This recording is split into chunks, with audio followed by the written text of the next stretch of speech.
Tangina, hindi ako makatulog. Ano oras na? 1:18 AM.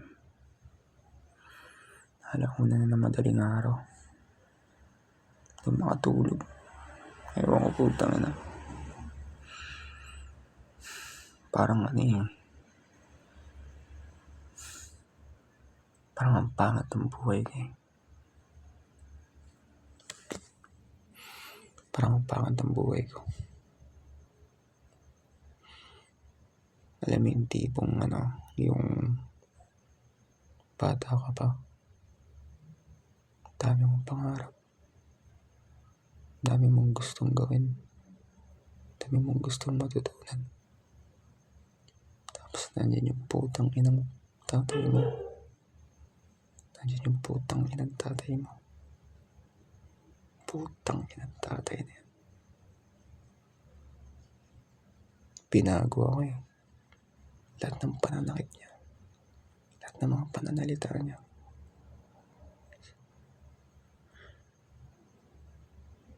Hindi ko alam kung normal ba ako dun eh. Nawalan ako ng confidence sa sarili ko. Ngayon malaki na ako. Wala pa rin akong confidence.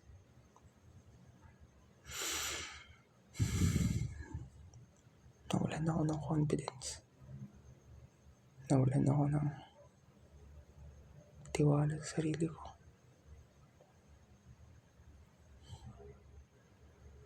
Nawalan ako ng pagmamahal sa kanila. Nawalan ako ng kasiyahan. Kasi grabe. Tangina eh, kahit wala naman silang ginagawa. Putang ina, ang sakit pa rin. Para akong binubugbog ng sarili ko. Parang hindi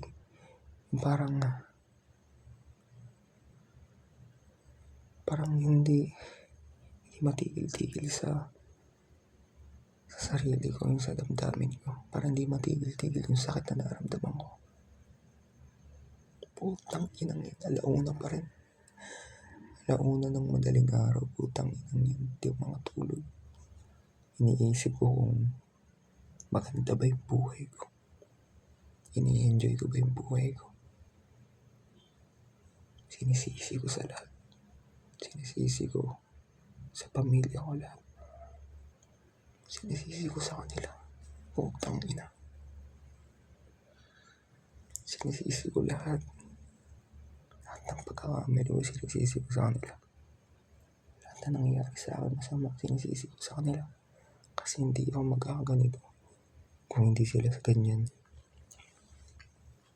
Putang inang yun. Lahat ng mga gusto kong mangyari.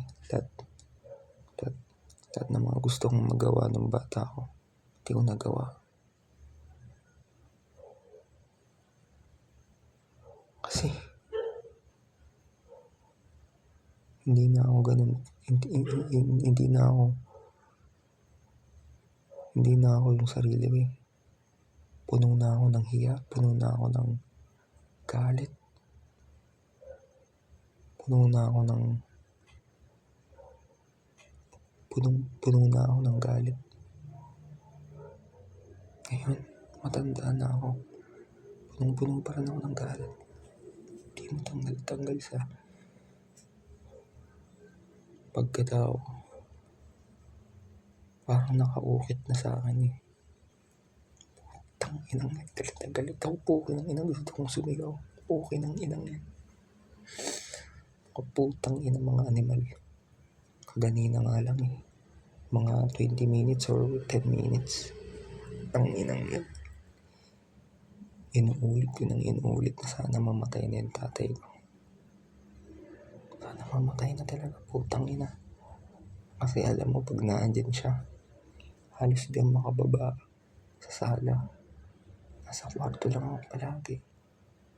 Hindi ako makapag-apply ng trabaho. Dito lang ako sa bahay lagi. Dito lang ako sa kwarto. Kasi hindi ako komportableng lumaba. Putang inang yan. Iniisip ko yung sarili ko eh. Araw-araw ko tong putang inang nilalaban ng sarili ko. Araw-araw kong tinitiis, araw-araw kong nilalabanan ang sarili ko.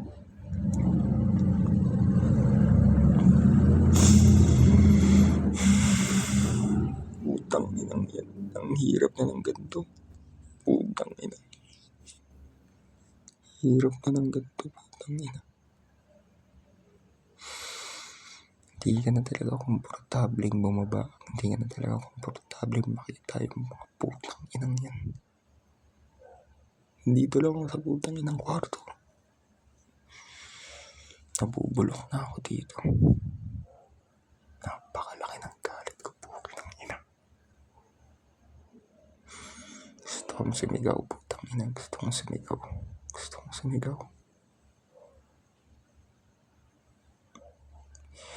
Kasi galit ako kasi hindi ko nagawa yung sarili ko na maging isang tao na gusto ko. Hindi ko nagawa yung sarili ko na maging isang tao na pinapangarap ko. Kasi takot ako nun eh. Wala na akong confidence nun eh. Wala na akong lakas ng loob dun eh. Kasi binugbog ako ng kamalasan ng mga hayop na yun. Putang ina. Galit na galit ako. Napakalaki ng galit ko sa buhay ko. Napakalaki ng galit ko sa pamilya ko. Galit ako. Ewan ko lang, galit na galit ako. Galit na galit ako sa mga taong successful pa sa akin. Na bata pa sila. Kasi hindi ko nagawa yun eh, di ba? Napakalaki ng galit ko. Kasi mismong pamilya ko kinuha sa akin yun. Binigyan ako ng kamalakasan. Hindi ko man lang na-achieve yung mga putang inang gusto kong ma-achieve. Nandito ngayon ako sa putang inang kwarto ko, nagmumukmok, mabubulok na. Putang inang yan. Gustong gusto ko nang mamatay ang hayop na yan. Ayun na ngayon putang inang ikakasisi ako. Masaya na ako dun, kontento na ako dun pag namatay ang hayop na yan. Hindi ko nga alam kung anong gagawin kung paano kong patayin yan eh. Kasi kung lalasunin ko yan, putang ina makikita sa autopsy na may naglason sa kanya. Eh alam mo naman, hindi maganda relasyon ko sa kanya. So ako pagbibintangan yan, di ba? Ako yung pagbibintangan yan. Pag nilasan ko yan. Pero pag pinatay ko naman yan, madaming CCTV dito sa bahay. Hindi ko magagawa yan. Malalagot rin ako. So nandito ngayon ako sa putang inang kwarto na nakastuck. Tinitiis yung sarili ko. Tinitiis yung putang inang sarili ko. Kasi hindi ko na kaya eh. Putang ina, araw-araw ko na lang nilalabanan ang sarili ko. Pukinang inang yan. Ang hirap na. Ang hirap na pag nandito pa yung hayop na yan. Pukinang ina. Putang ina. Wala rin naman akong karapatan, di ba? Kasi tumitira lang ako sa bahay nila. Putang ina.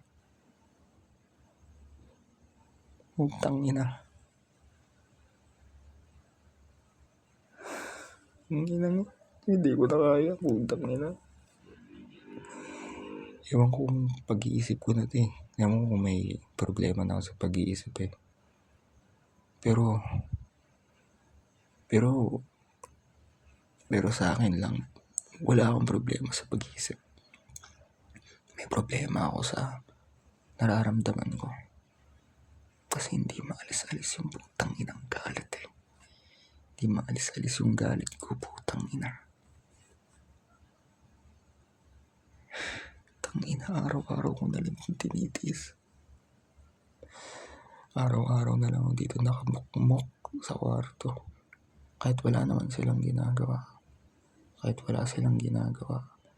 Kahit hindi nila ako kinakausap. Kahit hindi nila ako sinasaktan. Kahit hindi nila ako pinapansin. Kahit wala talaga silang ginagawa. Pero, nandiyan pa rin yung nararamdaman ko eh. Yung ginawa nila, hindi pa rin nawawala eh. Nandiyan pa rin yung galit eh. Kahit okay na kayo, di ba? Kahit okay na kayo ng pamilya mo, di ba? Kahit di na kayo masyadong nag-aano, di ba? Nandiyan pa rin, putang ina, di mawala-wala eh. Ako naiinis rin ako sa sarili ko kasi ang hirap ko magpatawad. Ang hirap ko magpatawad kasi mismo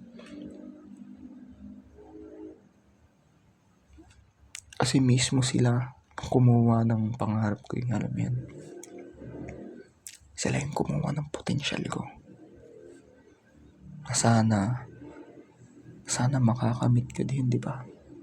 Makakamit ko yun. Pero sila kinuha nila yung potensyal ko. Kinuha nila yung pagkatao ko. Putang ina, gabing-gabi na. 1:29 AM na. Nung kayong pinagsasabi ko, putang inang yun.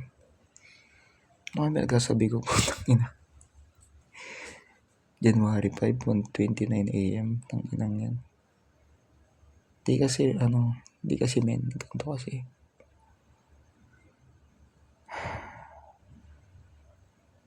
Ganto lang yun. May ginagawa kasi ako. Diba? Sa cellphone may ginagawa ako. Tapos, napaisip ko na lang, ba't ganito pa rin ako, diba? Bakit pangit ng buhay ko, diba? Tapos, pumasok sa isipan ko, it's because of your family. Ayun agad pumasok sa sarili ko. Lumabas yung galit ko talaga. Kanina pa nga ako dyan, mga 10 minutes yata. Tangina, mura ako ng mura. Hindi ko pa nire-record sarili ko. Pero putang ina, ang weird, no? Ang weird. Ang weird talaga, putang ina, pag nilalabas mo yung galit mo, di ba? Para kang tanga pag kinakausap mo sarili mo. Parang abnormal. Pero, hindi ko nakikita sarili ko na isa akong may sakit sa pag-iisip. Hindi ko lang talaga kaya yung galit na natitira sa akin, di ba? Parang hindi siya natitira, parang permanente na talaga na nasa loob ko. Yung galit ko, hindi ko na talaga matiis.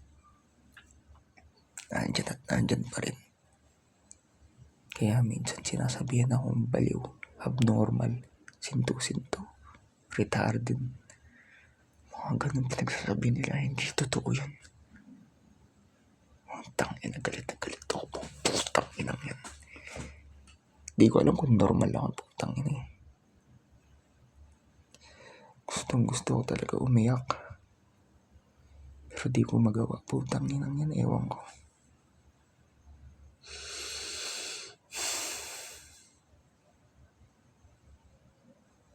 Tangina, ano ba nangyayari sa akin? 19 years old na ako, putang ina. Ang hirap talaga labanan sarili mo. Pag may tinatago kang galit talaga. Na hindi mawala, na hindi maalis-alis. Maaalis lang yan pag yung taong ayaw mo namatay na. Doon ka na parang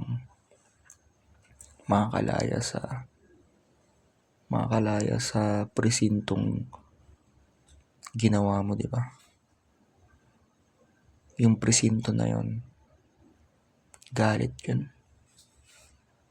Parang isang